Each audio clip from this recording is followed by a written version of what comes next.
Hey everyone, this is Karen Waksman, founder of Retail MBA. Today we're going to be talking about selling to Bravo supermarkets.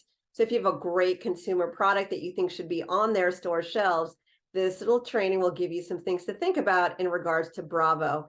With that said, let's get started on today's training. So let's talk about your local grocery store. The thing about selling to local grocery stores is that they're all over the place in regards to the number of stores they're responsible for.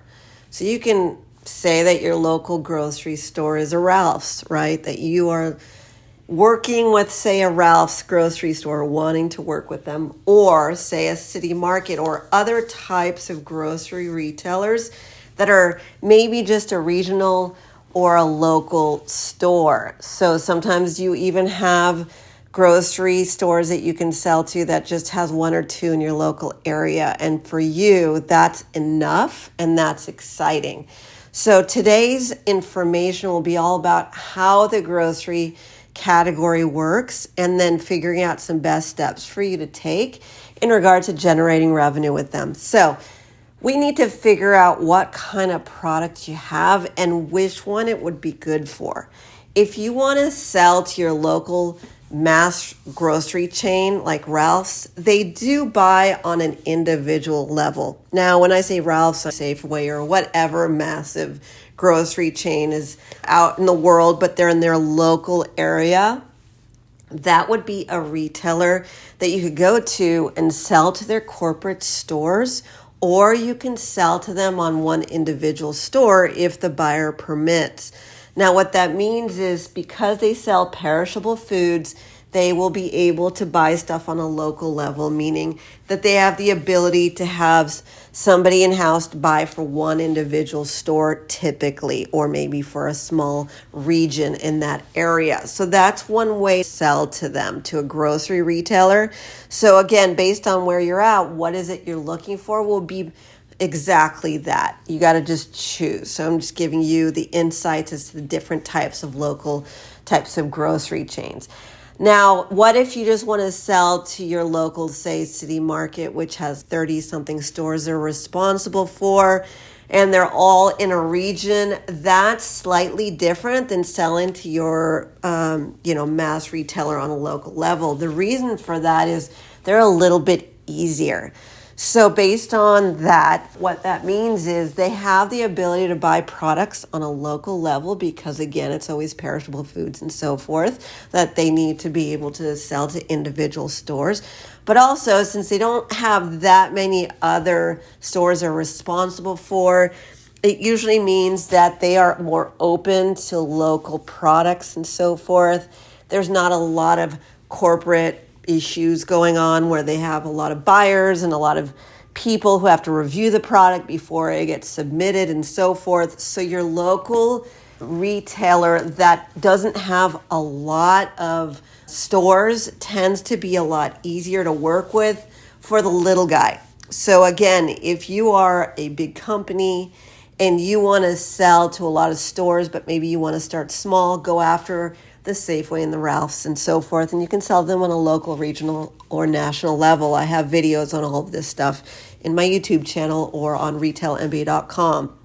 However, if you are selling groceries and you're trying to sell to your local retailer that actually isn't massively known, they have their own buyers and they're looking for new products. They tend to be more locally purchased items. They don't buy as much, obviously, but they do have a buying process and they do allow you to sell to them on an individual level or more. But generally, it's going store to store, opening up accounts for that type of retailer. Now, what if you are dealing with an individual store that's a grocery chain that you know that maybe they only own a couple stores or something like that?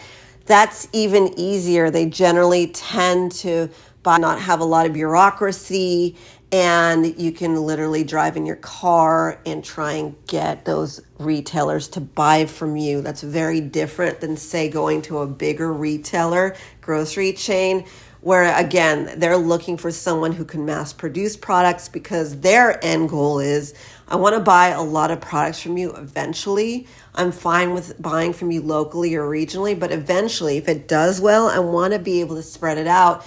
And also, I need you to have your finances in order and all that good stuff. So that's the difference in the grocery segment of things. Ultimately, what you want to know when you're selling to these grocery guys, they're going to want packaging, they're going to want your pricing figured out. They're going to want you to be able to have certifications for your food products. They don't want to choke anyone or kill anyone. You definitely need to go and learn about, depending on your product category, what kind of certifications you're going to need for your product type. The government has this all listed everywhere.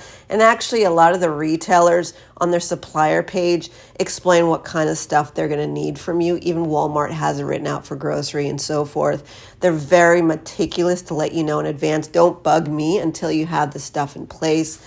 Also, if you are creating food, obviously, you need to have a way to be able to produce it for more people than just a few stores generally. So my recommendation is if you're starting to sell grocery products, definitely look into getting someone to manage your food stuff in a way that they won't cap you. Because what happens if you go out and you start selling your product out into the world and it sells? You don't want to find another food manufacturer and someone later on. So my recommendation is really look early for someone who can grow with you a little bit, because I've seen it time and time again where you're the reason why the product isn't scaling because you didn't figure out your manufacturing. You were just trying to get it out. I get it. But if you're going to just try and get it out to the world, your product, try and do it maybe a little bit beyond your comfort zone, meaning working with somebody who can manufacture your product that doesn't just have the ability to buy or sell stuff that's small quantities in case it scales. And then you don't have to do it again. Time and time again, I see food products. They're seriously dealing with food distribution and all these things. You have limited, finite time with these products. You don't have stuff forever. So don't just go for your local easy manufacturer.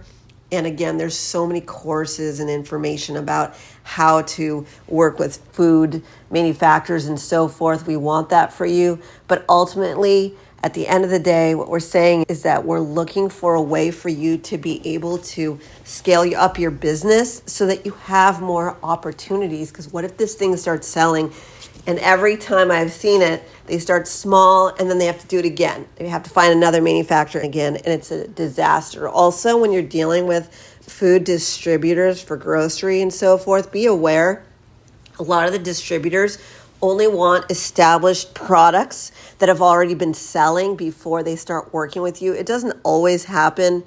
If you have something really unique and innovative, they'd be open to it. But generally, they're looking for you to sell the dang thing first before they actually go and work with you, which is highly irritating for people who are just getting started.